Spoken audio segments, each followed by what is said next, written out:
When the perfect moneymaker property comes along, you have the down payment and the pre-qualification letter in hand.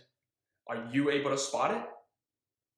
Real estate transaction is more or less a zero-sum game.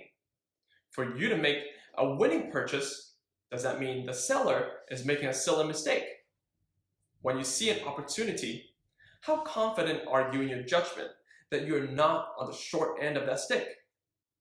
Dannylau here from Lion Real Estate, empowering individuals and families with financial success through real estate. Before we get started, be sure to subscribe to my channel so when I share my latest real estate insights, you can be the first to find out. Question for you. What are some criteria for you when you're purchasing a home? What are the must-have features? Share it with a comment below. So, what makes a good real estate investment opportunity? There are many ways to evaluate property values.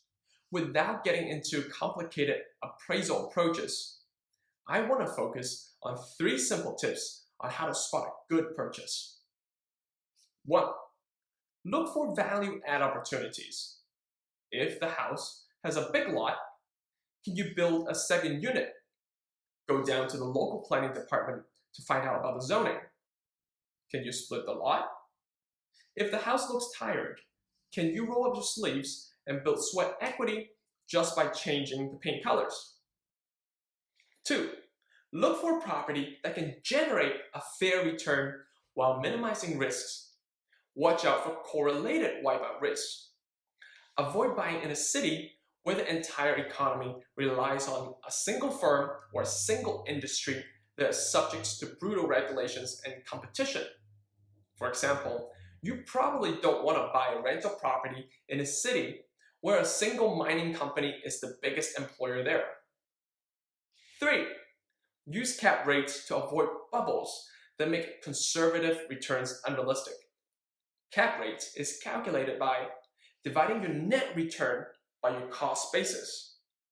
For example, if your rental income on a $350,000 house is $2,000 a month, 12 months will gross you about $24,000, minus $5,000 property tax, maintenance expense, and some management fees. You net approximately $18,000. Your rates of return, your cap rate, is around 5%. There you have it. 3 simple yet fundamental tips on how to spot a good real estate purchase. You may say, Danny, you did not exactly share how to spot a good investment. You've only cautioned on how to avoid mistakes. And that's exactly right. Avoiding losses is half the battle. Most properties you come across will not meet these criteria. Only a few will pass your strict standards. The point of this is, when an opportunity is right in your strike zone, you won't miss it. Now you recognize it. But investing is not baseball. You're not limited to only 3 chances. You're not obligated to hit it. It is always more important to make an educated decision. If you haven't done so already, subscribe to my channel. You can also set up a time with me to grab a cup of coffee so we can discuss how real estate can fit into your financial picture. And of course, if you enjoy my video, like it, share it, tell other people about it. This is Danny Lau. See you next time.